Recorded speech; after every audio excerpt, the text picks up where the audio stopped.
Cuando miro así, porque estaba como te estoy mirando y el avión estaba así de costado.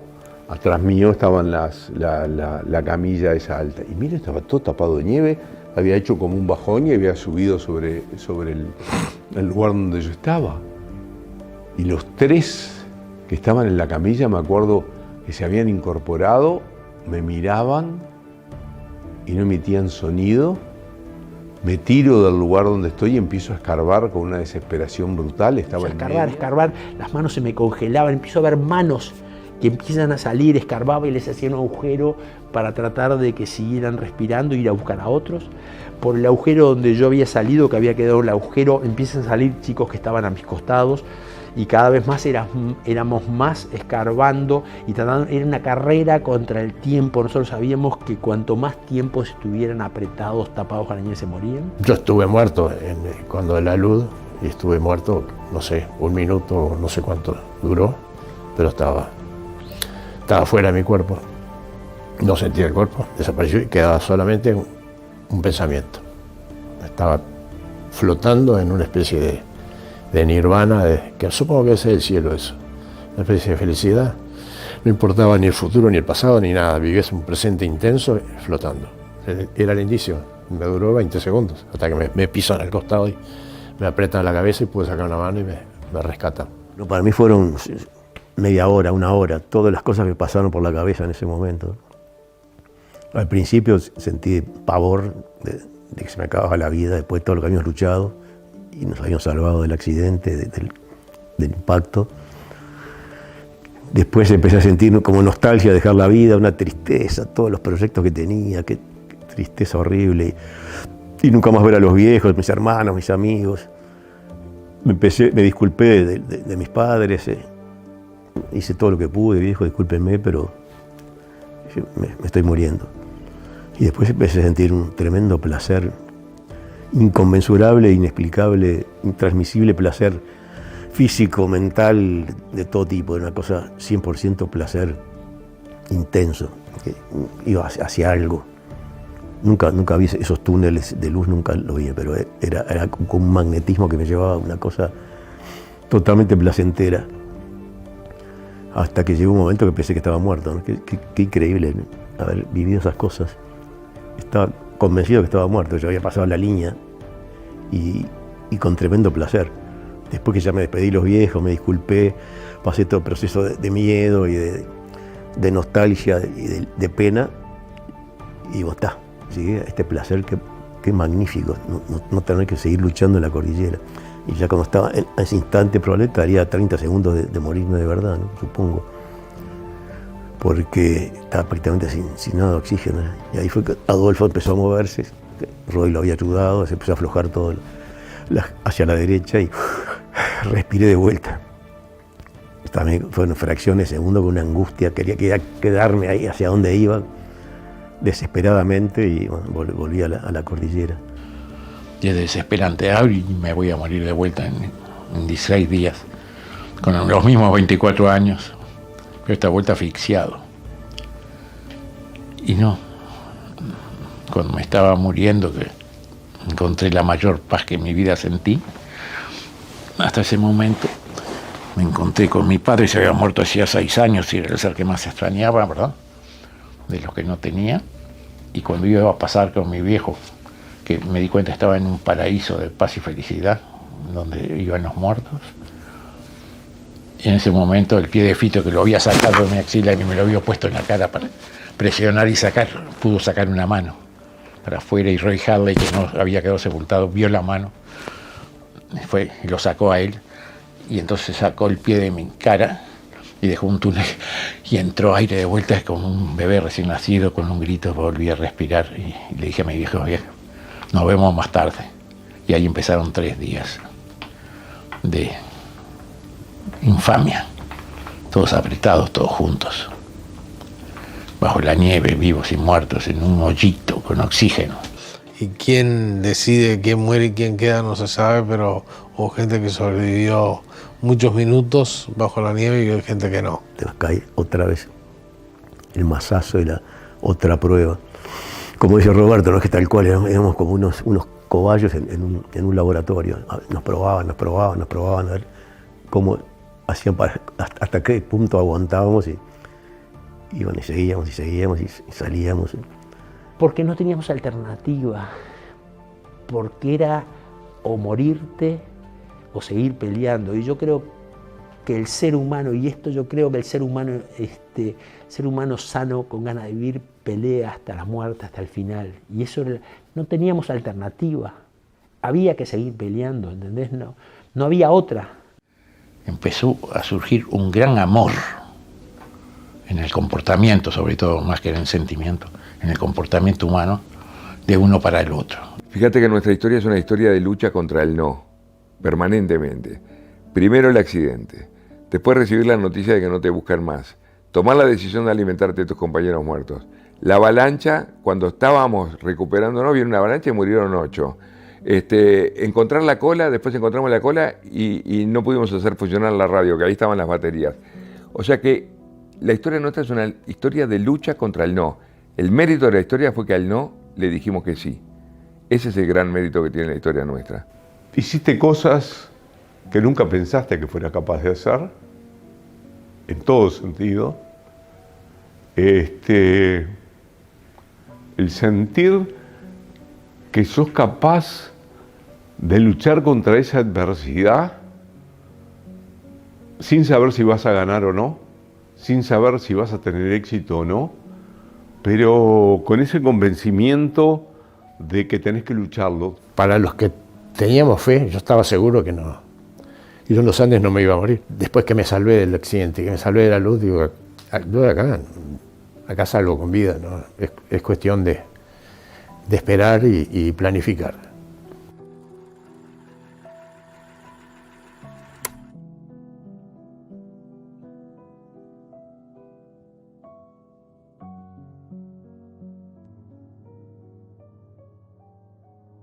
...19 años, jugador de rugby, ninguno fumaba, solo una sal, lo que se dice, ¿no? Estaba en toda la potencia, yo miraba a los demás y evidentemente era el que tenía las mejores condiciones. Todavía arriba Arturo Nogueira me dice, ¿te das cuenta, Roberto, que yo soy un parásito? Tengo las piernas quebradas y dependo de tipos como vos que tengan el coraje de salir caminando.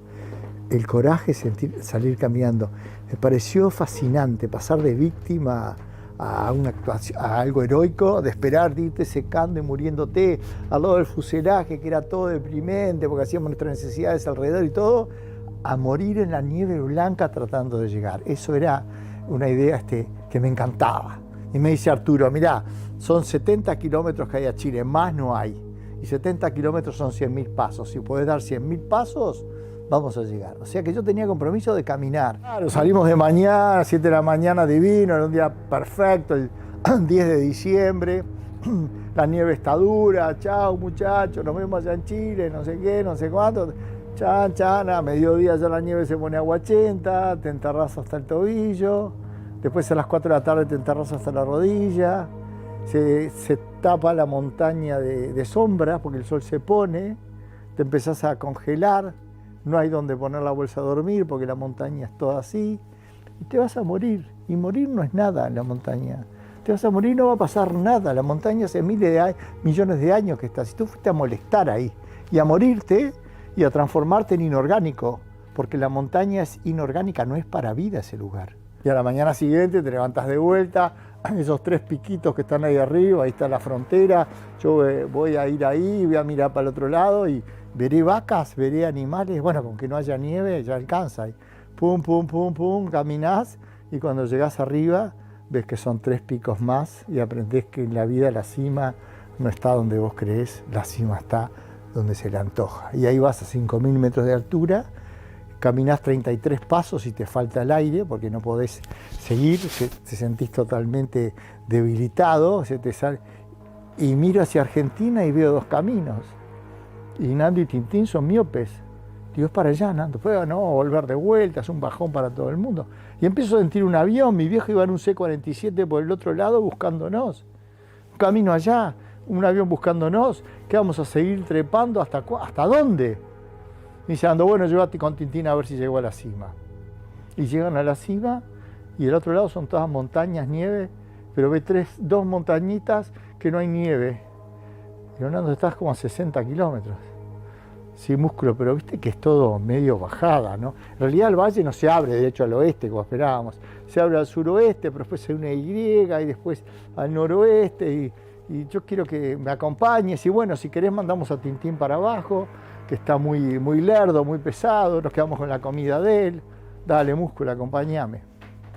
Yo le dije, mañana te contesto, porque yo había escuchado que de tarde no se toman decisiones porque uno está cansado.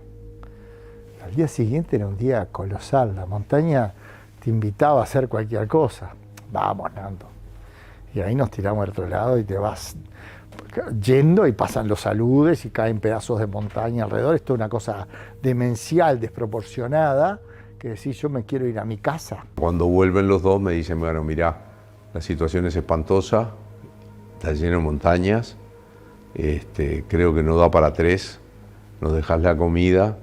Y yo que estaba agotado, físicamente estaba fusilado, le digo, encantado de dejarle la comida, le dejé mi mochila y después volví al avión, me deslicé, eso que nos llevó 3 días en subir, prácticamente me había llevado 2 horas deslizándome montaña abajo, sentado en un almohadón y con el otro almohadón en los pies. Cuando baja Vicentín, digo, ¿qué pasó? No, pasa que está dificilísimo, estamos en el medio de la cordillera y picos y van a tener que caminar muchísimo. Bueno, ahí se nos prendió la luz amarilla y decimos, ojalá lleguen, pero si no llegan, vamos a ir previendo una segunda alternativa. De que ya estábamos muertos, de que no había retorno, de que lo otro era todo deprimente y que para este lado era la posibilidad y la ilusión, era era el futuro, era tener un futuro, tener una esperanza. Significaba, íbamos hacia algún lado, íbamos hacia algo. Y con Nando éramos uno solo, nos cuidábamos mutuamente. Cuando él dormía, que le quedaba la campera corta, que era de Enrique Platero, yo le pasaba el brazo para que no se enfriara. Estábamos como al borde de la muerte. Y Nando tiene una manera de ser muy pacífica, muy amable, muy amigable, ¿no? Y iba adelante y me decía, ¿para dónde te parece? ¿Para la Chadere? ¿Para la izquierda? ¿A la derecha? Nando, no sé qué. Yo decía, si el que más pesado pasa, yo paso también. Y aprovechaba los pasos de él que iba hundiendo en la nieve y le iba siguiendo las huellas. O sea que éramos, es decir, totalmente despojados de todo prejuicio de la sociedad civilizada. Éramos el uno para el otro para que no morirse ninguno de los dos. Cuando vi que aparecía agua, pasto y una lagartija me miraba parado, dije, está Roberto, te salvaste, acá comés pasto, tomás agua, estás en contacto, acabás de dejar la sociedad a la nieve, estás en la sociedad civilizada, volviste a la humanidad, ya estás de vuelta. Faltaba más pruebas de la humanidad y me veo una tapa de sopas Maggi y le digo, Nando, mirá, no podía creerle. Y para hacerse nunca visto, me dice, capaz la tiraron de un avión. Digo, no, los aviones la gente no tira basura. Y después pudimos hacer fuego. Ya la bolsa de dormir no la necesitamos. ¿Sí? Íbamos a pasos agigantados avanzando. Y bueno, y un atardecer, bajaba un río gigantesco que nos cortaba el paso y veníamos bordeando el río y veo una portera y huellas, pero las huellas eran con formas de rueda dibujo de rueda de camión, porque son tan pobres que recortan las ruedas de camión y se hacen ojotas. Esos son los zapatos. Y entra a un lugar que era el paraíso terrenal, parecía que estaba lleno de rosas mosquetas, unos riachuelitos que podías tomar agua y caballos y vacas pastando. Faltaba el hombre nomás.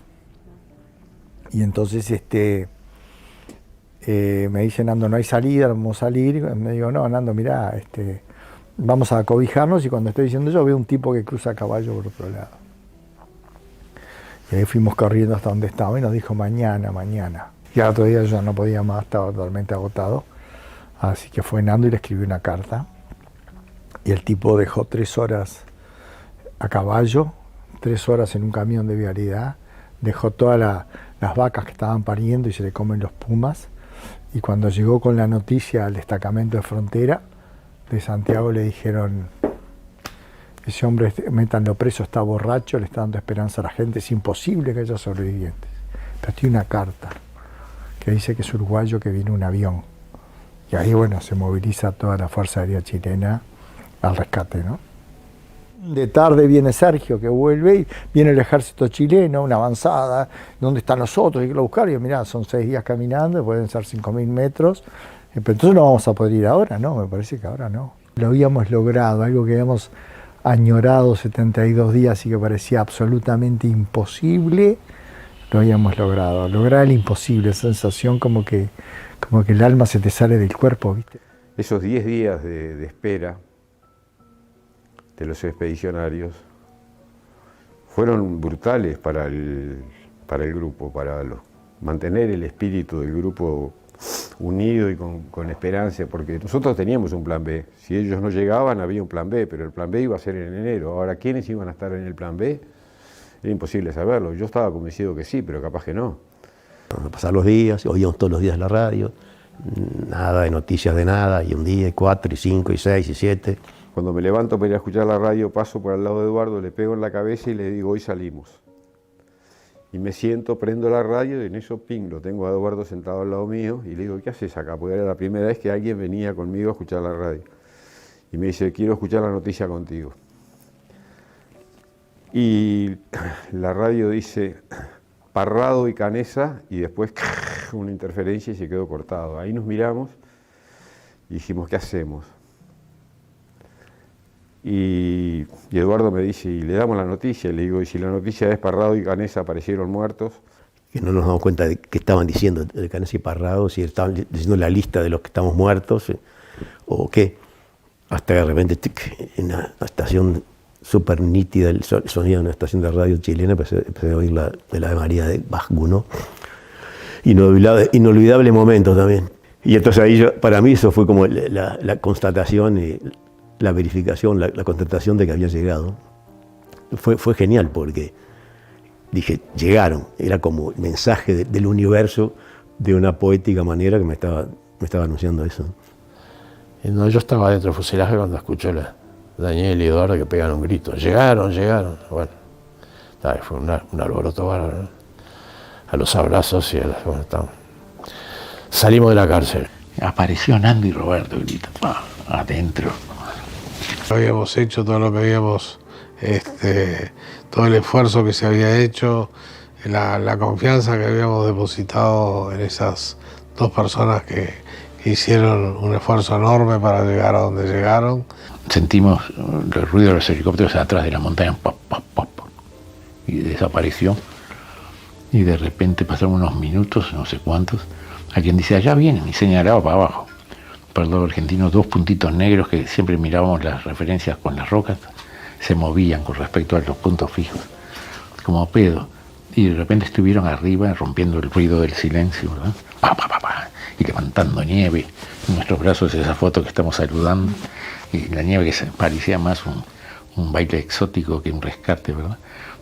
Faltaba música nomás, pero fue el himno de la alegría más lindo que escuché en mi vida de esos motores arriba nuestro, pasaban, levantaban nieve y de repente bajaron 2 hombres con campera roja y uno de ellos me agarró, que yo estaba, en la foto estoy sentado, yo tengo que estar sentado, me levantó, pesaba poquito, y un helicóptero bajó a la altura del techo por ahí, pues no se podían posar, y me tiró para arriba, y me agarré de los patines, y un tipo con casco blanco salió y me agarró y me jaló, y me metió para adentro.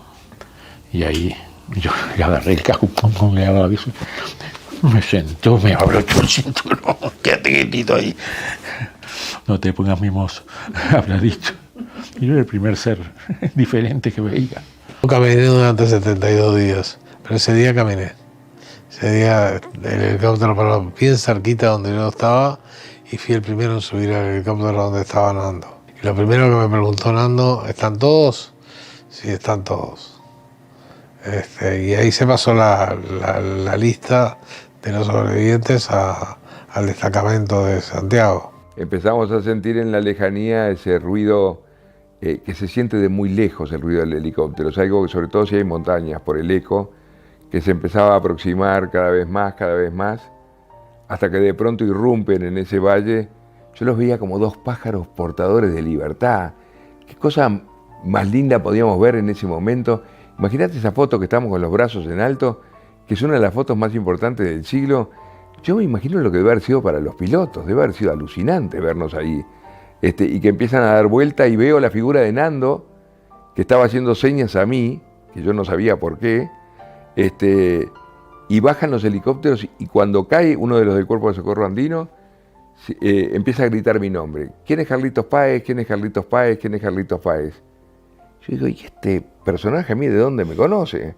Yo me caí acá hace 70 días, no sabía ni dónde. Entonces le digo, soy yo. No, es que tengo 2 cartas para usted. ¿Cómo 2 cartas para mí?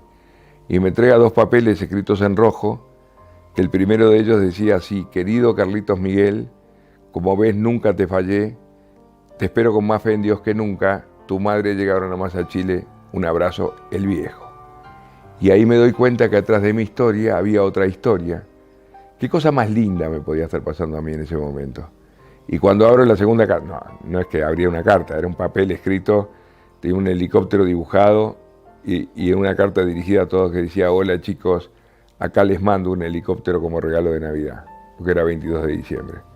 Que fue impresionante después de 72 días de estar metidos ahí en el medio de la nieve, en silencio, sin ruido de nada. Aparecen 2 helicópteros, volando, una cosa.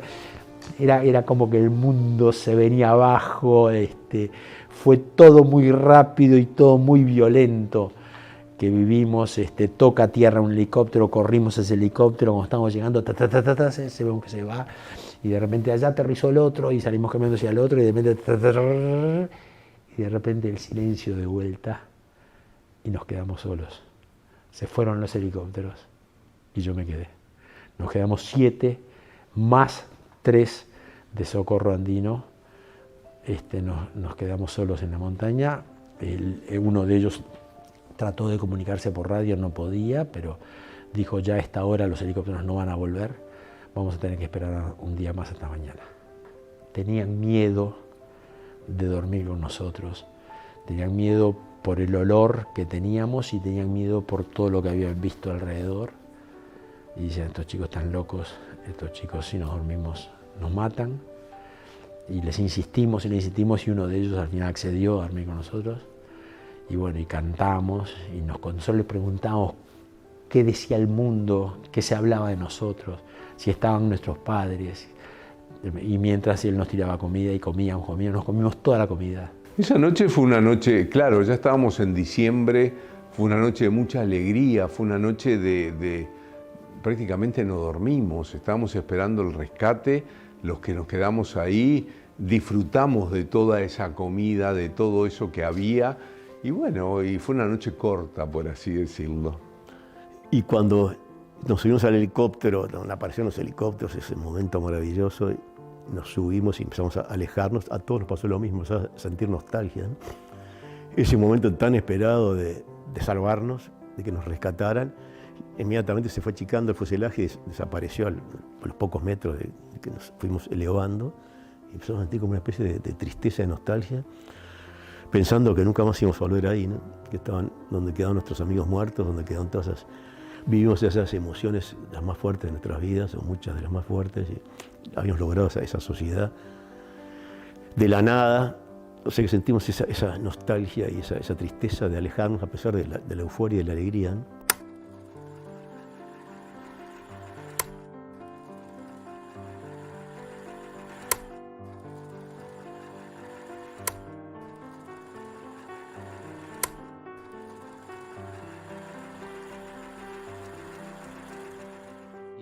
Y después de estar allá arriba y ver el milagro de la vida, que tenías que honrar la vida, que merecerla se te había dado y tenías que cuidarla y honrarla, y apreciar la vida de otra forma, ya no como un derecho, sino algo que debes merecer, y para merecerla tenés que hacer. Hay un montón de gente que en la vida está esperando y pasa su vida esperando. Y para mí hoy, te digo, es terrible. La vida hay que vivirla a fondo, hay que vivirla con fuerza, se merece ser vivida. Esta historia tiene 2 visiones opuestas totalmente diferentes. ¿Por qué? Es la visión de la tragedia, de las muertes, del sufrimiento. Es una visión dura, fuerte, una historia triste. Y después que entras en la historia, empiezas a ver otra cantidad de cosas, valores del ser humano, la fuerza para sobrevivir, la ayuda, la compasión que te nace espontáneamente para ayudar al que está más necesitado. Porque esta es una historia de amor también. Porque hablan del milagro de los Andes, milagro para mí no es. Es una historia de amor, sí. O si querés, el milagro del amor, pero no del milagro. Milagro hubiera sido que se hubiera abierto el cielo y nos hubieran sacado a todos. Yo lo veo más como una historia en positivo que como una historia dramática. Digo, no puedo quedarme en el drama de los 29 que murieron. Triunfó la vida, gracias a que yo estoy vivo hay 7 más, tengo 2 hijos, 5 nietos, y tengo que verla por el lado positivo.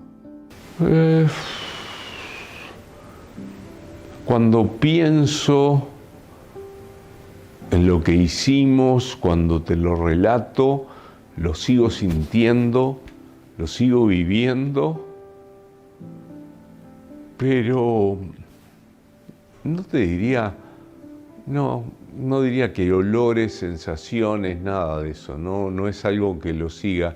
Sí la historia, que es parte tuya, y lo normal que sos. Mirá que en la cordillera, a pesar de ese dolor, ese sufrimiento, fuimos plenamente felices solo por estar vivos. Por estar vivo, 1 hora más.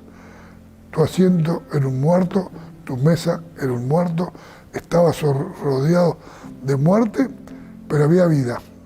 Y lo que ganó fue la vida a la muerte. Y todo lo que nos ocurría era horrible, pero había esperanza. Un día nosotros le dijimos, se terminó la búsqueda, tenés que valerte por vos mismo, y creo que el ser humano tiene esa potencialidad impresionante.